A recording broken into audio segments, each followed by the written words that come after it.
అందరికీ నమస్కారం. ఈ రోజు మనతో ఉన్నారు ప్రముఖ ఆధ్యాత్మికవేత్త చక్రావధానుల సీతారామాచార్యులు గురుగారు ఉన్నారు. మాట్లాడతాం. నమస్కారం గురుగారు. నమస్కారం గురుగారు, ఈ మధ్య కాలంలో ప్రతి ఒక్కరికి కూడా ఆర్థిక ఇబ్బందులు, ఫైనాన్షియల్ ప్రాబ్లమ్స్ బాగా ఎక్కువైపోతున్నాయి. అంటే కారణం ఏదైనా కానివ్వండి, అప్పుల బాధలు అయితే ఇబ్బంది పడుతున్నారు. ఏ కారణంతో చేసిన ఆర్థిక ఇబ్బందుల నుంచి కొంచెం బయటపడాలంటే ఏదైనా మంచి పరిహారం? చక్కగా అడిగారమ్మా. ఇప్పుడు ఉన్న కాలంలో సంపాదించే వారికి ఆర్థిక ఇబ్బందులే, సంపాదించిన వాడికి ఆర్థిక ఇబ్బందులే. అందరినీ వేధిస్తున్నది ఇది బాగా చాలా విశేషంగా. లోన్స్, ఈఎంఐస్, ఇంకా వీటితో కూడా ఎక్కువ ఇబ్బంది పెట్టేది ఈఎంఐ. ఆ ఈఎంఐ దగ్గర నుంచి మొదలై వారిని చాలా ఇబ్బంది పెడుతుంది అనమాట.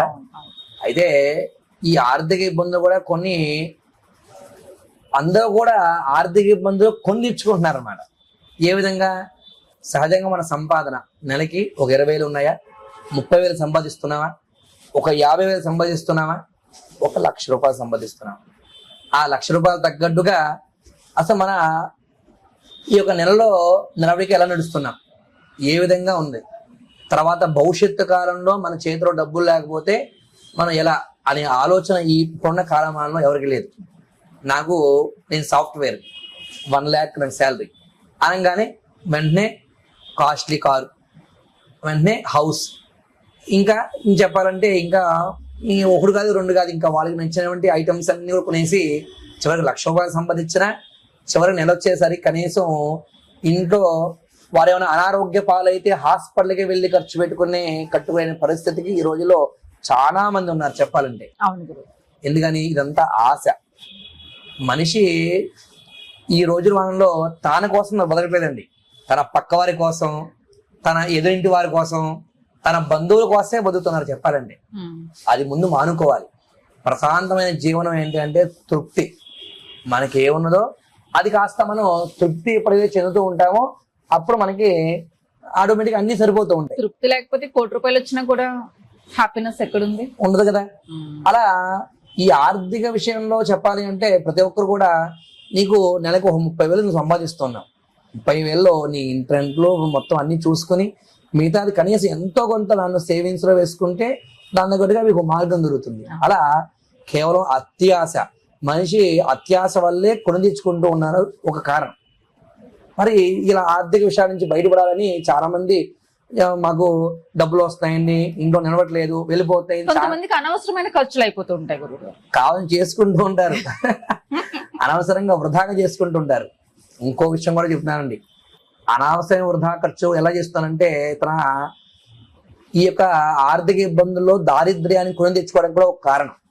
చూడండి, ప్రశాంతంగా జాబులు చేసుకున్నా ఇంటికి వచ్చి 10 నిమిషాలు వండుకొని తింటే సరిపోతుంది. ప్రతి ఒక్కరూ తిన్నంతా ఈ రోజుల్లో బయటే. వాడు ఎలా వండి పెడుతున్నాడో తెలియదు, ఏ విధంగా ఉంటాడో తెలియదు.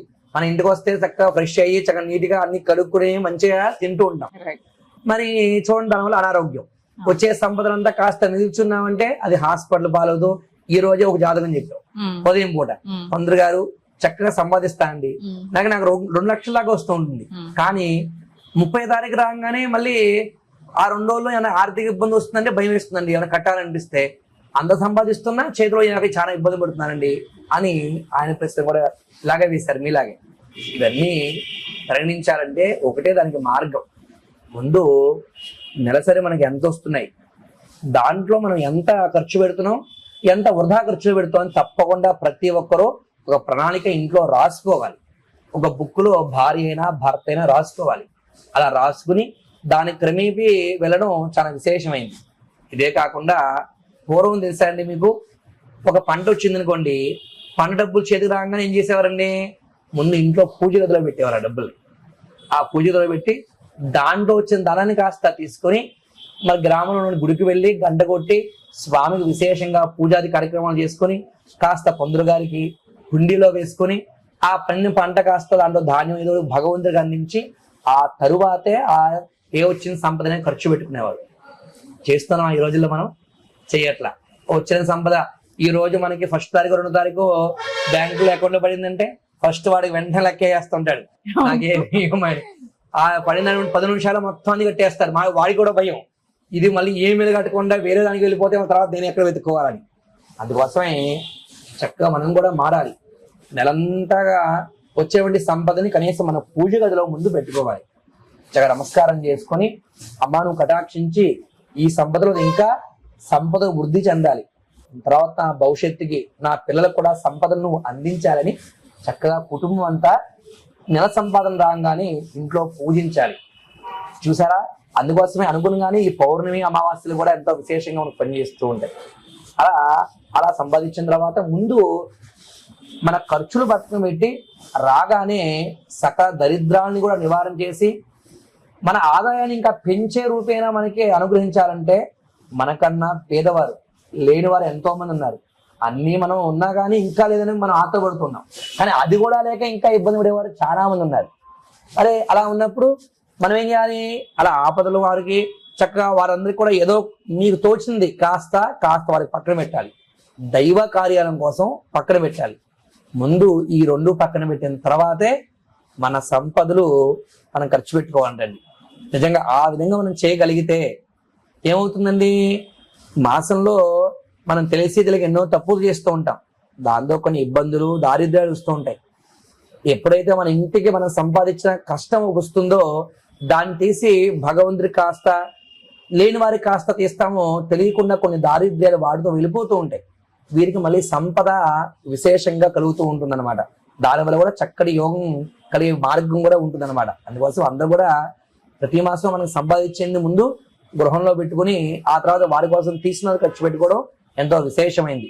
అలాగే ఈ అప్పుల బాధ నుంచి ఇంకా త్వరగా నివారణ అవ్వాలి అంటే ఇంకొక ఉపాయం తెలియజేయాలంటే మంగళవారం ఎంతో విశేషమైంది. దీనికి మంగళవారం పూట చక్క సుబ్రహ్మణ్యేశ్వర స్వామికి విశేషంగా అభిషేకాది కార్యక్రమం చేసుకోవడం, ఇలా గుప్పుడుతో కందిపప్పును తీసుకొని పక్షులకి కాస్త ఆ కందిపప్పును వేసి నమస్కారం చేసుకుని నాకు ఉండే ఆర్థిక బాధలన్నీ కూడా తొలగి అప్పుల బాధలు తొలగి త్వరగా చక్కటి మార్గాన్ని నాకు కలిగించు అని ప్రార్థన చేస్తే ఆర్థిక సంబంధించిన విషయాలన్నీ కూడా వాళ్ళకి సానుకూలమై ముందుకు సాగుతూ ఉంటారు.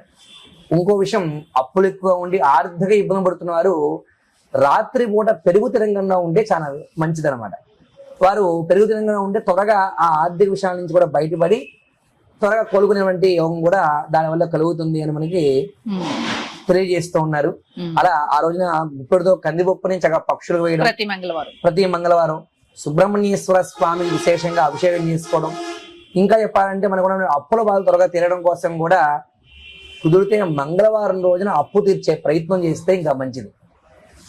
మంగళవారానికి జయవారం అని మారు కోరుతుంది అని కూడా మనకి తెలిసిన విషయమే. ఆ రోజున ఎవరికైనా అప్పు ఇవ్వాలని వస్తే మీరు అంతా ఇవ్వకపోయినా ఒక 11 రూపాయలైనా ముందు ప్రయత్నం చేయండి. తెలియకుండా తర్వాత వారమో ఆ నెలలోనో మళ్ళీ ఏదో రూపేనా వారికి అప్పు తీర్చడానికి, సహజంగా మనకి అప్పులను తీరిపోతే మిగిలిన మన దగ్గరే ఉంటాయి కమ్మా. ఉన్నప్పుడు ఆర్థిక విషయాలన్నీ కూడా మనం సాగు ఉంటాం.